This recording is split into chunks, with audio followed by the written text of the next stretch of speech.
the dead chieftain's head. A short story by Habib Mohana.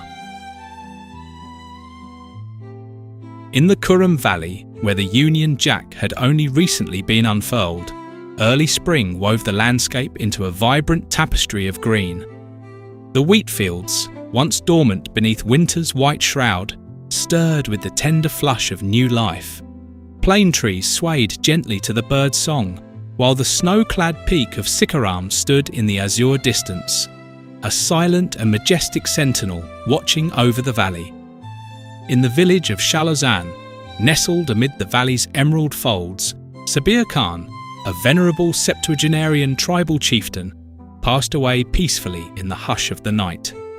At daybreak, men of all ages and children walked solemnly behind his bier, their heads bowed beneath the weight of grief. From the rooftops, women's wails rose into the cool, golden morning air like a haunting hymn. Villagers from near and far converged upon Shalozan to bid a final farewell to their beloved chieftain, every step they took and every tear they shed serving as an unspoken tribute to the life he had lived and the illustrious legacy he had left behind. Sabir Khan was laid to rest with the full honours befitting a tribal chieftain. Among the mourners, hushed whispers drifted from ear to ear. "We are now orphans. Sabir Khan was a visionary, a leader who sheltered us as a father shelters his children. Our clan will never again see such wisdom. We are left weakened, vulnerable to the whims of our enemies. What fate awaits us now, only time will tell." On the third day, his family marked the end of the mourning period with a solemn feast.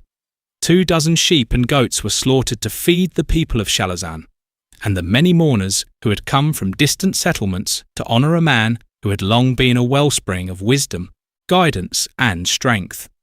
Throughout his long and illustrious life, Sabir Khan was the final arbiter of countless disputes, from fistfights, murders and elopements, to land conflicts and quarrels over injuries and broken bones. With unwavering wisdom, sound judgment and unshakable composure, he resolved them all. People burdened with the most intractable problems came to his door, and with remarkable insight and sound judgment, he untangled even the most intricate knots. Once he pronounced a verdict, it was accepted as final and binding by all parties. His extraordinary ability to resolve the most complex disputes earned him profound admiration from many and bitter resentment from others. Over the course of his long and distinguished political career, he amassed a legion of loyal allies and an equally formidable host of implacable enemies. In Shalozan and the surrounding tribal villages, an age-old tradition, reserved for chieftains alone, required relatives to keep watch over the graves of their newly buried leaders for about 3 weeks. Wrapped in woolen shawls, rifles resting across their knees, they would guard the grave from dusk to dawn. They feared that enemies, taking advantage of the darkness, might slip into the cemetery, exhume the body, strip away the shrouds, or sever its limbs. Such desecrations were rare, but the deceased's kinsmen took every precaution to shield the dead from dishonour. Sabir's sons and relatives maintained a vigil over his grave for 3 weeks before finally striking the tent, convinced that time and decay had rendered his body inviolable.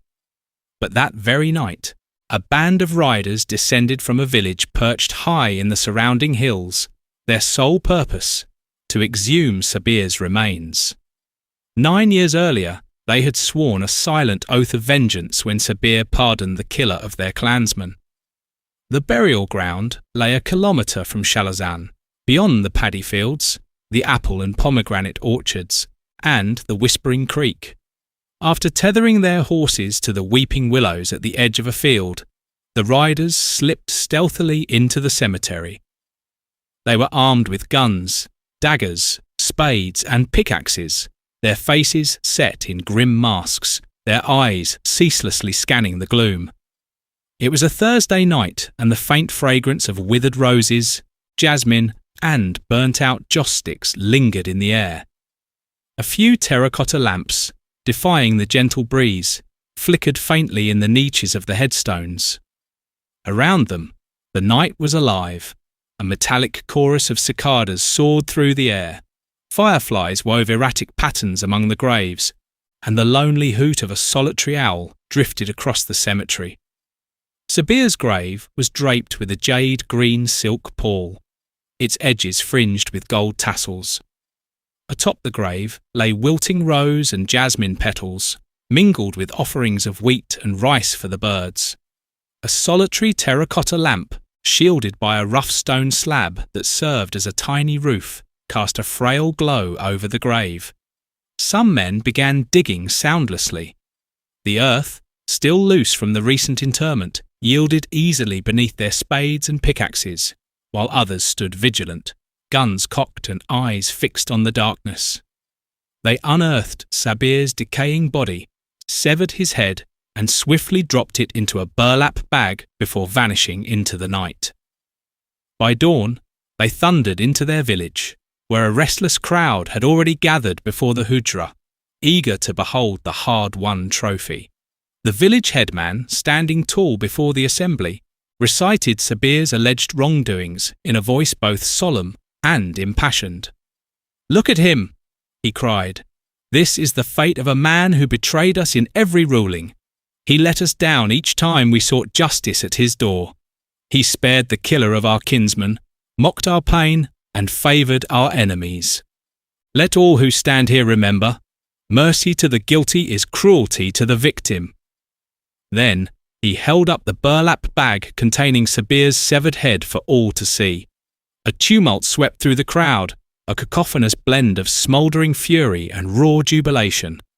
Some shook their fists at the sky, cursing the unjust arbiter, while others spat on the ground in revulsion. One man, trembling with rage, lunged forward to hurl a stone at the bag, but his companions restrained him. With slow ceremonial steps, the headman carried the grim relic to the wattle and daub hujra, now guarded by armed men, some inside the hall, others at the gate, and still more watching silently from the rooftops. As morning light spilled across the paddy fields of Shalazan, it revealed Sabir's headless, decaying body lying exposed on the ground. A storm of anguish and fury engulfed his kin and fellow villagers. Some clamoured for immediate vengeance, their rage boiling over. But the elders, bound by tradition and guided by caution, resolved to dispatch emissaries to negotiate the return of the head. By noon, the messengers reached the enemy village and were escorted into the hujra. Without preamble, the elders who had ordered Sabir's beheading laid down their demands for the return of his head: 2 virgins, 20 cows, and expanded rights to the waters of the communal creek. Confronted with such outrageous demands, the people of Shalazan resolved, their hearts ablaze with fury, to launch a retaliatory strike. Under the cover of night, the able-bodied men mounted their horses and galloped into the darkness, their eyes fixed on the enemy village. They surrounded the sleeping village and unleashed a volley of fire. Defenders sprang to their posts, rifles spitting fire, the crack of gunshots echoing off the moonlit peaks, while sparks and dust erupted wherever bullets struck rooftops and walls. Women clutched their terrified children to their chests, screaming and cursing the invaders. Some elderly men raised trembling hands towards the sky, chanting holy verses as they begged God to end the violence, while others stood nearby, shouting words of courage to the fighters. After 2 hours of fierce fighting, the white-bearded Pir stepped forward into the fray. First, he called upon the fighters to lower their guns, his sonorous, authoritative voice cutting through the staccato gunfire. Then, he turned to the village elders and demanded the immediate return of the severed head.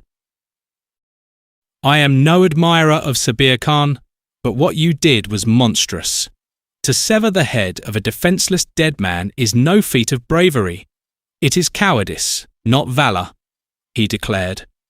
After a prolonged and heated discussion, the elders relented, placing the grisly relic into the Pir's trembling hands. With solemn dignity, he carried it to Zaman, the slain chieftain's eldest son. With their mission accomplished, The raiding party lifted the siege and spurred their horses back towards Chalazan, leaving a heavy silence in their wake. The morning prayers had ended, yet a faint darkness still lingered in the air, reluctant to yield to the day.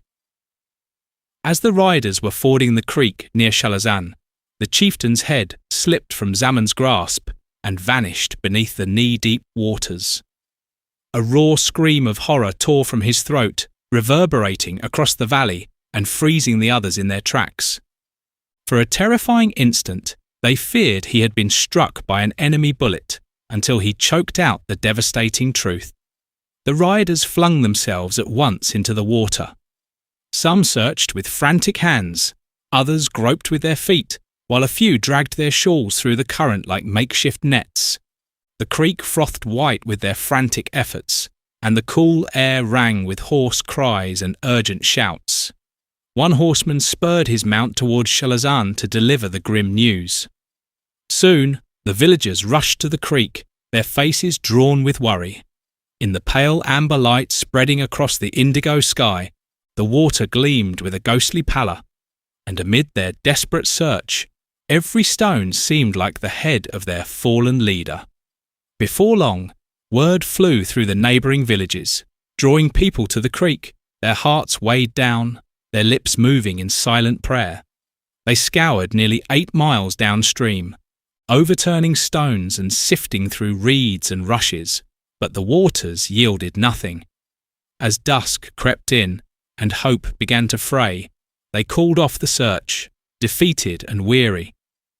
A few men were dispatched to the villages downstream, entreating the residents to keep watch for the lost head.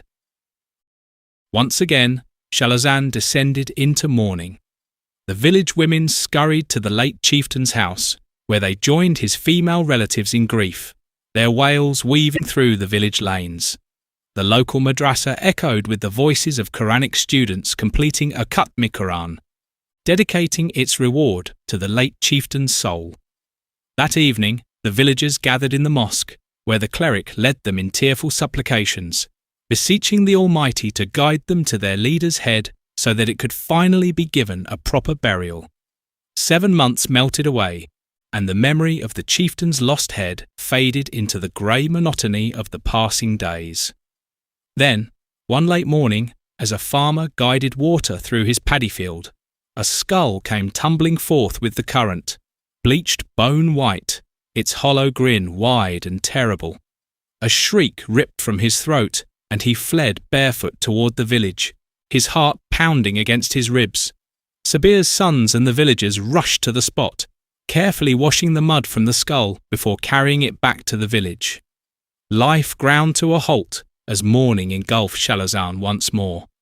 Grieving women packed the late chieftain's house, while men crowded into the mosque, where the cleric delivered a raw, impassioned sermon on the brevity of life. Meanwhile, the local madrasa resonated with the voices of Quranic students reciting the Holy Quran from beginning to end, dedicating its reward to the late chieftain's soul. With solemn reverence, the villagers ritually washed the bleached skull, anointed it with rosewater, and swathed it in white linen.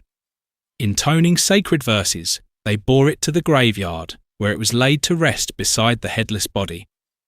At sunset, a heavy hush descended upon the village, laden with an eerie, unspoken dread.